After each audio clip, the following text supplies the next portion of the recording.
블루포인트 이용관 대표님을 자리로 모시겠습니다. 힘찬 박수 부탁드립니다. 네,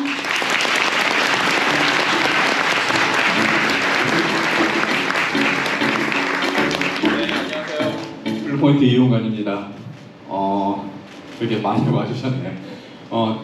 실은 그 최근에 투자나 경기 이런 걸 보면 얼마 전까지만 해도 플랫폼 기업들이 굉장히 높은 가치로 투자를 받고 했었는데, 최근에는 모든 투자사들이 다 딥테크 얘기를 하고 하드웨어 스타트업을 찾으려고 굉장히 노력합니다. 그래서 저도 이런 게 좀 생소하기도 하고, 또 투자자로서 이제까지 좀 변화들, 저도 사업을 하면서 느낀 거, 투자를 하면서 느낀 것들이 이 변화를, 어떤 것들이 이런 변화를 가져왔고 또 얼마나 이런 게 지속되고 어떤 형태로 나타날까라는 거에 대해서 고민을 해봤고요. 당연히 저희는 투자에 이런 것들을 반영을 하고, 또 스타트업들도 이런 거에 반영을 지금 많이 해서 하고 있다고 생각을 합니다. 이런 것들을 한번 좀 살펴보는 시간을 가지려고 하는데요. 그래서 첫 챕터는 비트에서 아톰으로 어떤 일들이 있었길래 이런 변곡점이 왔는지를 소개를 드리려고 합니다. 실은 저는 대학을 막 들어왔을 때를 생각을 해보면 굉장히 행복한 어떤 시기를 보낸 것 같아요. 역사적으로 돌아보면. 왜냐하면 보시는 바와 같이 1990년에 베를린 장벽이 해체되고, 그 다음 해에 소련 연방이 해체됩니다. 어떻게 보면 2년보다는 자유가 훨씬 더 이제 중요해진 시기가 됐고, 여기에 맞춰서 91년도에 여러분들이 잘 아시는 월드와이드 웹이 개발이 됩니다. 그리고 어떻게 보면 개인의 어떤 효율성을 추구하던 PC에서 이제 이런 것들을 교류하기 시작하고 공유하면서 가치를 만들어냈죠. 그런 것들이 다시 내 손안에 들어오면서 극강의 어떤 고객 경험을 혁신을 하게 되고, 이제는 정보뿐만 아니라 자산까지도 인증하고 인터넷으로 거래를 해보자는, 어떻게 보면 블록체인까지 이렇게 끊임없이 달려왔던 시기가 바로 얼마 전까지의 시기라고 생각을 합니다. 근데 우리 앞에 어떤 사건이 터지죠. 하기 전에. 그래서 이런 상황을 빗대서 이제 마크 안델슨, 세계 최고의 투자 회사죠. 안델슨 호로이츠 수장인데 2011년도에 월스트리트 저널에 기고를 합니다. 이런 제목으로. 왜 소프트웨어가 세상을 씹어먹고 있느냐. 이 말을 잘 기억을 해주세요. 근데 이런 상황에서 이제 우리한테 코로나가 터지죠. 근데 코로나는 우리한테 어떤 흔적을 남겼을까라는 것을 아톰하고 비트의 관점에서 좀 보면 그때 여러분들 기억하실 거예요. 코로나는 엄청난 그 국가적인 이기주의를 보여줬던 사건이에요.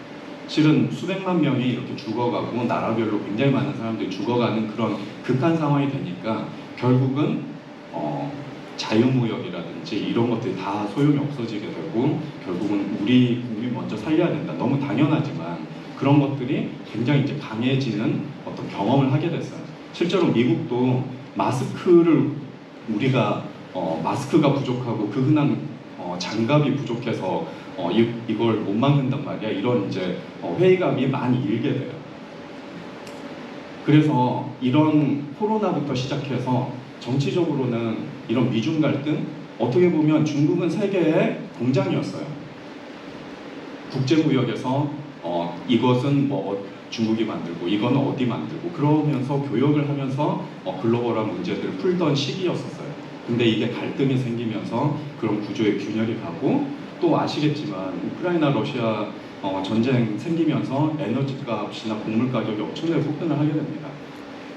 인류가 공동으로 대응해야 되는 기후 위기조차도 이제 산업 장벽으로 작용을 하기 시작했어. 이런 것들은 어떻게 보면 결과적으로 자국 우선주의가 굉장히 강하게 되는 어떤 사건이 돼요. 우리도 많은 경험을 했죠.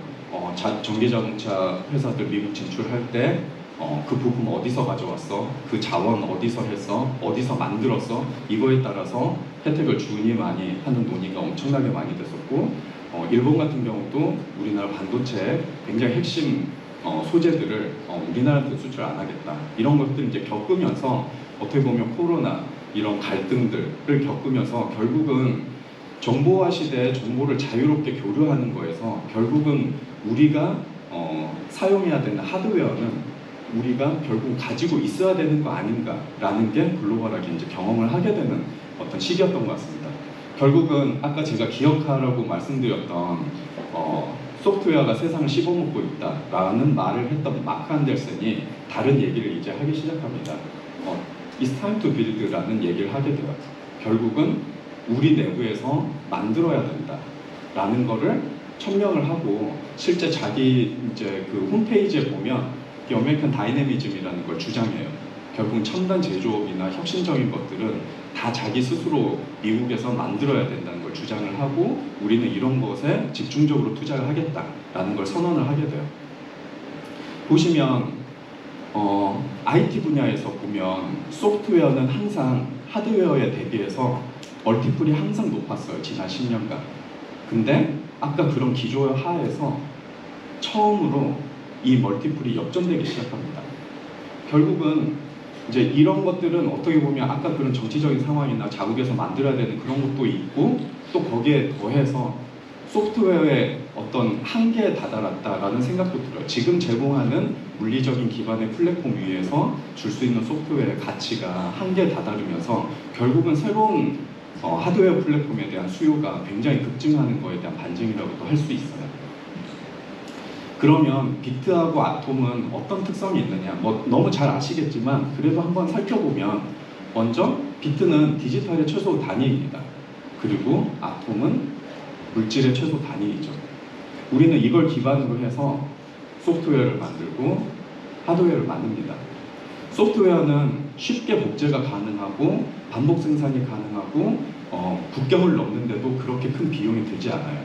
근데 하드웨어는 자원의 유한함이 있기 때문에 그렇게 소프트웨어처럼 마음대로 넘나들지 못합니다. 소프트웨어는 지난 10년간 엄청난 고객 경험을 혁신해 왔어요. 굉장히 큰 저는 소프트웨어 산업의 업적이라고 생각을 하는데 하드웨어는 인프라를 혁신하는 일들을 앞장서서 해왔죠.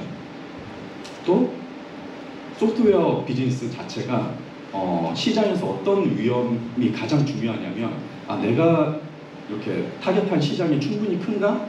또는 나의 프로덕트이 마켓핏이 잘 돼 있는가? 이런 시장 적합성 이런 것에 위험이 있다면 하드웨어는 이 기술을 진짜 돌파할 수 있는가? 돌파해서 성능을 만들어낼 수 있는가? 또는 그때까지 자금을 조달할 수 있는가? 이런 것들이 사업에서 굉장히 큰 위험이죠. 또 어떤 인재들이 필요하냐면 소프트웨어 쪽에서는 시장에서 어떤 성장을 이뤄내는 그로스 해커가 훨씬 중요한 역할을 많이 했어요. 하지만 하드웨어 쪽에서는 굉장히 오랫동안 축적을 가진 어떤 노하우를 가진 그런 레거시 기반의 전문 인력이 중요한 분야가 됐죠. 또 그 생태계 문화를 보면 소프트웨어 쪽은 민간들이 굉장히 공유하고 교류하는 걸 추구합니다. 하지만 하드웨어는 처음에 돈이 너무 많이 들어요. 그리고 시장에 가기까지 시간이 많이 걸립니다. 그렇기 때문에 국가적인 관여나 지원이 반드시 또 필요한 부분이죠. 이렇게 두 개의 비트와 아톰은 굉장히 다른 점들이 있어요. 시장에서 성장할 때도 보면 가장 큰 특징은 소프트웨어 산업은 프로덕트 마켓핏이 되면서 시장의 가치가 계속 연속적으로 지표와 연동되면서 발전하는 걸 겪어왔어요. 하지만 하드웨어는 어떤 티핑 포인트라는 점을 지나야만 가치를 지니게 됩니다. 좀 더 살펴보면 프로덕트 마켓핏은 타겟 고객의 언매니즈를 결국은 제공자 쪽에서 어떤 가치를 어떤 기능으로 어떤 UX로 제공할 건가 그걸 끊임없이 핏하는 과정에서 생기기 때문에 처음부터 시장하고 계속 교류를 하고 어떤 숫자나 지표 반응들을 만들어냅니다. 하지만 티핑 포인트를 특징으로 하는 하드웨어는 그렇지가 않습니다. 계속 물밑에서 뭔가 이루어지고 있지만 시장하고의 교류는 되게 이루어져도 비밀리에 이루어지고 어떤 임계점을 극복할 때 결국은 가치가 올라가는 특징을 가지고 있습니다. 많은 사례들 있죠? 많은 사례들이 있는데 최근에 이슈된 거 두 개를 가져왔어요. 영화 오펜하이머 원자탄을 만들었던 일이죠. 연 인원 14만 명을 동원해서 3년 동안 정말 비밀리에 만들어냈죠. 또 최근에 상호초전도체 엄청나게 지구적인 관심을 이끌었죠. 결국은 문제가 있다고 됐지만 이런 것들은 다른 어떤 가치가 형성되는 게 보면 상온에서 결국은 저항영을 만들었냐 또는 저런 폭발력을 가진 그걸 일으켰냐라는 어떤 티핑 포인트가 있기 때문에 기존의 서비스업하고는 되게 다른 어떤 특징들을 가집니다. 기술적인 측면에서 이런 이제 기술 성숙도를 우리는 테크놀로지 레디니스 레벨이라고 부르는데 TRL이라고 간단하게 하죠. 보통 기본 원리를 발견하는 거에서부터 실험실에서 그거를 실험하는 것까지가 4단계예요. 근데 시장에 어떤 조건이 여기에 이제 부여되고 그 환경 내에서 어떤 걸 해내는 것은 이제 5단계부터거든요. 저는 여러 단계에 여러 지점에서 티핑 포인트가 있다고 생각하지만 특히 이런 기술 분야에서는 5단계부터가 티핑 포인트가 나타날 확률이 저는 되게 높다고 생각합니다. 실제로 XB100이라는 그런 리포트에 보면 그 딥테크 유니콘 100을 항상 선정해서 발표를 하는데요. 거기에 평균 TRL이 7 정도가 됩니다. 산업에 따라 조금씩 다른데 로봇이나 모빌리티 분야는 한 8.5 정도 되고 그 다음에 양자 컴퓨팅 분야는 지금도 한 4.5 요 정도, 4에서 4.5 요 정도 된다고 합니다. 이런 걸로 보면은 얼마나 그 잠수 타는 기간이 길게 왔다가 여기서 이제 티핑 포인트 지나면서 밸류를 갖게 되냐라고 이제 볼 수가 있고요. 마지막으로 비트하고 아톰이 어떻게 향후에는 펼쳐질 거냐라는 걸 보면 간단하게 IT의 역사를 보면 이렇습니다. PC가 개발이 되고 그 PC가 다시 연결할 수 있는 어떤 웹 인터넷이 개발이 되고 다시 그게 손으로 들어오는 스마트폰이 개발되고 그 위에 다시 비트인 이런 앱 서비스들이 개발이 됩니다. 다음은 뭔가가 또 나오겠죠. 뭐가 나올까라는 것들 사람들이 얘기를 많이 해요. 그리고 저마다 자기라고 얘기를 해요. 자동차도 새로운 플랫폼이 될 거고 애플이 주장하는 것처럼 이런 헤드셋, 자기들은 공간 컴퓨터라고 부르죠. 이런 것이 될 수도 있고 또 로봇이 될 수도 있습니다. 근데 보시면 예전에는 로봇이 걸어 다니는 거나 이런 것들 보면 또 AI가 추론하는 걸 보면 되게 엉성했어요. 근데 지금은 양쪽이 고도화되고 같이 믹스가 되고 있어요. 그러면서 정말 가공할 만한 속도로 향상되고 있거든요. 저는 다음에는 어떤 형식으로 오냐라는 거를 고민해 봤을 때 뭐라기보다는 둘이 같이 온다라고 저는 생각을 합니다.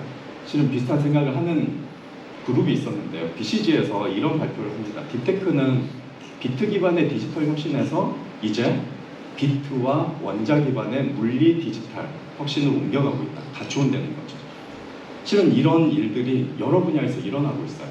저희도 이번에 발표드릴 내용은 저는 재미를 위해서 우리는 대결 구조를 만들어 놨지만 실은 이들이 서로 엄청나게 자극하고 상호보완 쪽으로 발전을 할 거라고 생각을 해요.